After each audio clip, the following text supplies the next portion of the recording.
बाबा स्व का दर्शन करने के लिए इसीलिए बार बार याद दिलाते हैं ताकि सारी कहानियाँ समेट जाए बिंदु के अंदर।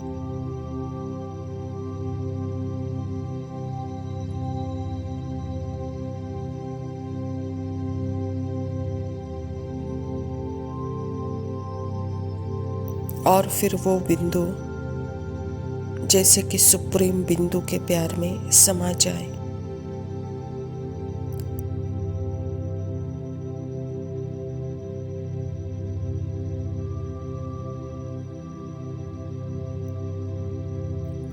स्व का दर्शन करने से क्या होता है?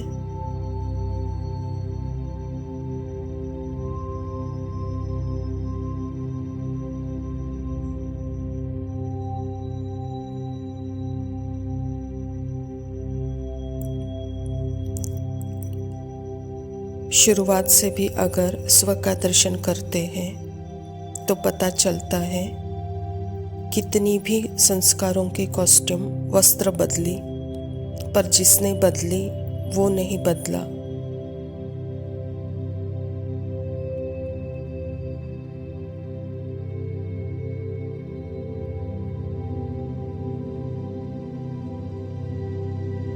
कॉस्ट्यूम के बारीकी में जाए तो एक एक थॉट, एक एक फीलिंग, एक एक इमेजेस, एक एक संस्कार की कॉस्ट्यूम वस्त्र है संस्कारों की।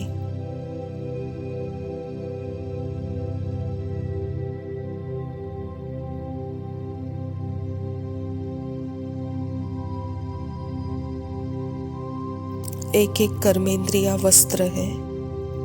हर वस्त्र की कहानी अलग अलग, एक पल ना मिले दूसरे से इतनी अलग है।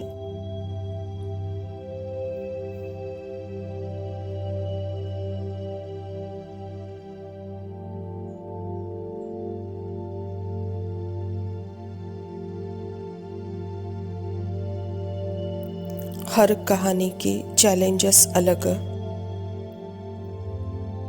अप्स एंड डाउन अलग, सुख दुख अलग।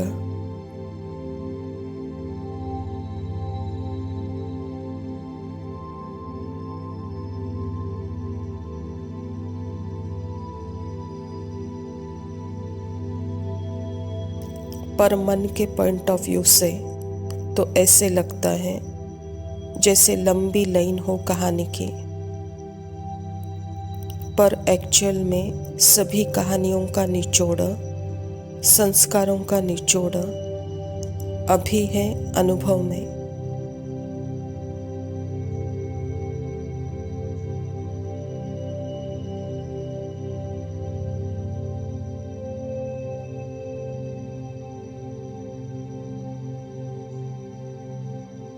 थॉट के रूप में, सेंसेशन के रूप में, मन की स्थिति शरीर पर जो करंट अनुभव आ रही है, यह सारा संस्कारों का निचोड़ है।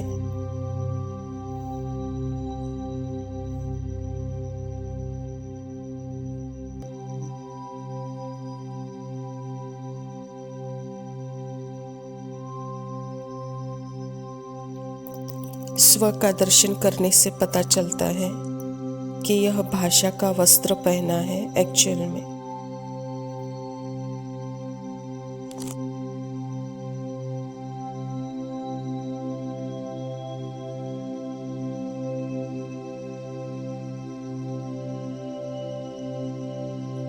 देखे किसी कॉस्ट्यूम का नाम रमेश था या विजय था या मीना था, जो भी हो, उसके साथ जो देश की कहानी थी, जो परिवार की कहानी थी, उस नाम रूप के साथ जो पर्सनालिटी अटैचमेंट थी,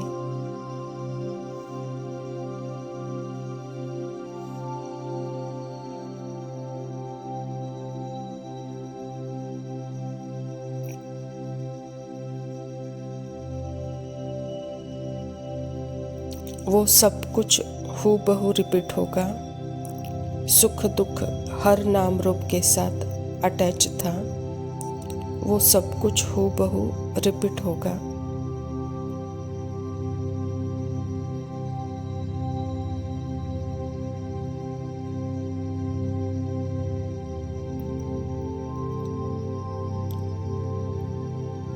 इतना सा भी फर्क नहीं पड़ सकता किसी भी शरीर में मन की भाषा अनुसार, आदमी या औरत, लेकिन यह सब कुछ रिपीट होगा।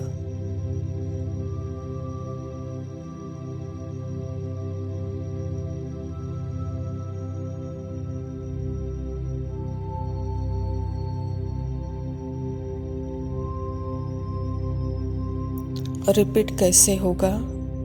वही सीन में वही सब कुछ चीज़ें, वही सेम फीलिंग्स, वही सेम सब कुछ, आसपास के लोग भी वही, जॉब में वही चैलेंजेस, सब कुछ रिपीट।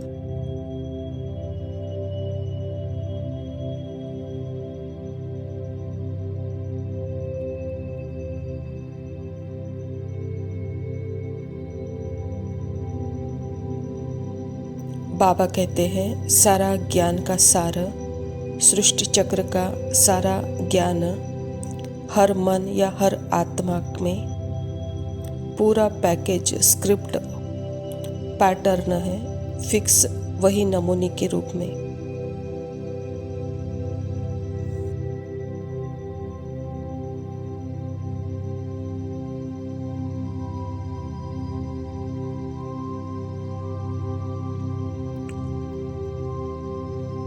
किससे बना होगा? मन जिन संस्कारों का चश्मा पहनेगा उसी अनुसार संसार महसूस होगा।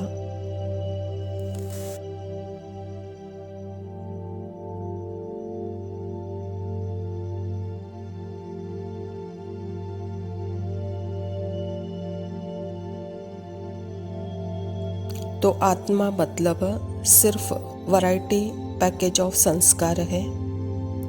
उन संस्कारों के आधार पर थॉट्स आते हैं, फीलिंग आती है, फिर इमेज बनती है बुद्धि में, उस अनुसार संसार महसूस होता है।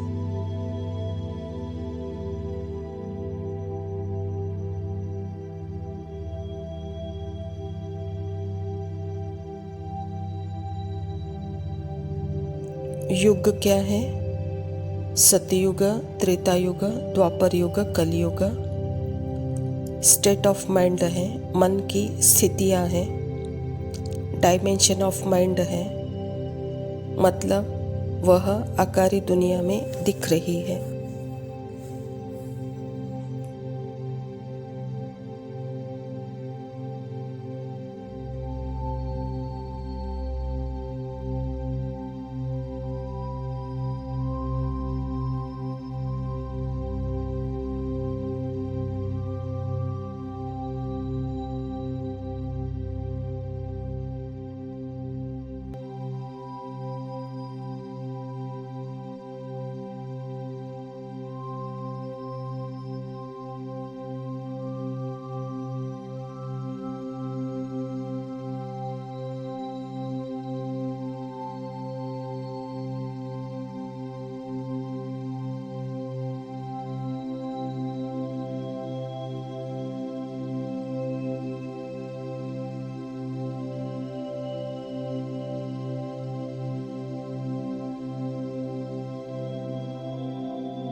ओम शांति। प्रातः मुरली बाप दादा मधुबन। मीठे बच्चे, सबको यही पैगाम दो कि बाप का फरमान है, इस पुरुषोत्तम संगम युग पर पवित्र बनो तो सतयुग का वर्षा मिल जाएगा। स्वयं परमपिता परमात्मा शिव बाबा प्रजापिता ब्रह्मा के तन में आकर हम बच्चों को आत्मा के अंदर की सारी कहानियाँ बताते हैं। तो यह सारी कहानी आत्मा के अंदर है, इसीलिए बिंदु बनकर बिंदु बाप को याद करो, बिंदु के प्यार में समा जाओ, तो जैसे सतयुग की वर्षा आपको मिल जाएगा, कहता बाबा। प्रश्न है, कौन सा सस्ता सौदा सबको बतलाओ? उत्तर, इस अंतिम जन्म में बाप के डायरेक्शन पर चल, पवित्र बनो तो 21 जन्मों के लिए विश्व की बादशाही मिल जाएगी। यह बहुत सस्ता सौदा है, यही सौदा करना है तुम सबको। सिखलाओ, बोलो अब शिव बाबा की याद कर, पवित्र बनो तो पवित्र दुनिया का मालिक बनेंगे। बाबा हम बच्चों को सस्ता सौदा सिखला रहे हैं। इस अंतिम जन्म में परमात्मा के डायरेक्शन पर अगर हम पवित्र बनते हैं तो 21 जन्मों की विश्व की बादशाही की स्वर्ग का पवित्र वर्षा हम बच्चों को मिलता है। यह बहुत ही सस्ता सौदा है, सिर्फ पवित्रता के बल से, याद के बल से। धारणा के लिए मुख्य सार है, पहला पॉइंट है, उच्च पद पाने के लिए मुख से सदैव रत्न निकालने हैं, पत्थर नहीं।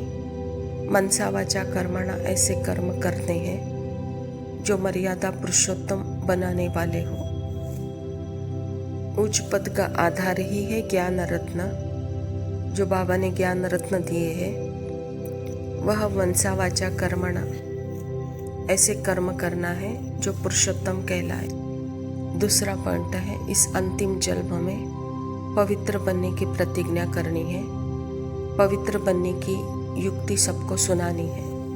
पवित्रता अर्थात मन की जो स्थिति है उस अनुसार यह संस्कार सामने आता है। संस्कारों अनुसार ही मन की स्थिति है, तो इन सारे कहानियों को बिंदु के अंदर बहुत प्यार से समा लेना है और सुप्रीम बिंदु को बहुत प्यार से याद करना है। इसी युक्ति से ही जैसे हम पवित्र बन सकते हैं और इस अंतिम जन्म में पवित्र रहना है। वरदान है, एवर रेडी बन हर परिस्थिति रूपी पेपर में फुल पास होने वाले एवर हैप्पी भव। जो एवर रेडी है उन्हों का प्रैक्टिकल स्वरूप एवर हैप्पी होगा। कोई भी परिस्थिति रूपी पेपर व प्राकृतिक आपदा द्वारा आया हुआ पेपर व कोई भी शारीरिक कर्म भोग रूपी पेपर आ जाए, इन सब प्रकार के पेपर्स में फुल पास होने वाले को ही एवर रेडी कहेंगे। जैसे समय किसके लिए रुकता नहीं, ऐसे कभी कोई भी रुकावट रोक न सके। माया के सूक्ष्म व स्थूल विघ्न 1 सेकेंड में समाप्त हो जाए, तब एवर हैप्पी रह सकेंगे। एवर रेडी का तात्पर्य ही है अपनी स्थिति में स्मृति रहे। जो बिंदु बनकर बिंदु बाप के प्यार में समाया हुआ है, उसके लिए कोई पेपर, प्राकृतिक पेपर, कर्म भोग का पेपर, यह सारे पेपर में जैसे वह एवर रेडी है, जैसे फुल पास है, उसके लिए कोई रुकावट रोक नहीं सकता। माया का कोई भी सूक्ष्म व स्थूल विघ्न जैसे 1 सेकेंड में समाप्त है, तभी वह एवर हैप्पी रह सकेंगे।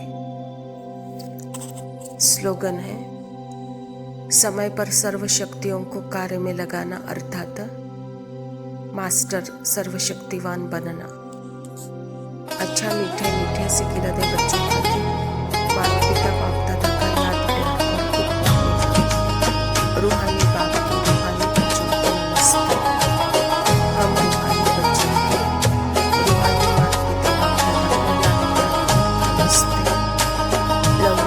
रात ढले तो तेरा जिक्र आए, दिल के अंदर रोशनी जगाए, सांस लेते ही महका तेरा नाम। तू ही सुकून, तू ही सलाम। रूमी कहता है इश्क ही राह है, जो खो गया वही पाया तुझे यहाँ। इश्क दा सागर मैं डूबा जाऊं, नाम तेरा रब्बा मैं सोच न पाऊं। दिल ये फकीर तेरे दर पे गिरा हकीकत मैं ख्वाब तेरा। बुल्ले की जाना मैं कौन, ना मैं मोमिन विच मसीता, ना मैं विच कुफर दियारी तां। इश्क दा सागर मैं डूबा जाऊं, नाम तेरा रब्बा मैं सोच न पाऊं। रक्स में रूह फना में सुकून, तू ही मकसूद तू ही जुनून। ज़हाले मिस्किन मकून तगफुल दुराए नैना, बनाए बत्तियां। खुश रहो बोले चांद निगाह में रोए, प्रेम दी राह में सब कुछ खो गए। दिल से दिल तक एक नूर चला, मकसद बस एक तू या खुदा। इश्क गरफ्त हमें रफ्त जिंदगी रफ्त, मैं इश्क दा बंदा तू इश्क दा मालिक। मिट्टी दा जिस्म रूह तेरी तालिक, जल जाऊं मैं तेरे जिक्र दिलों फना हो जाऊं। बस तू ही तू।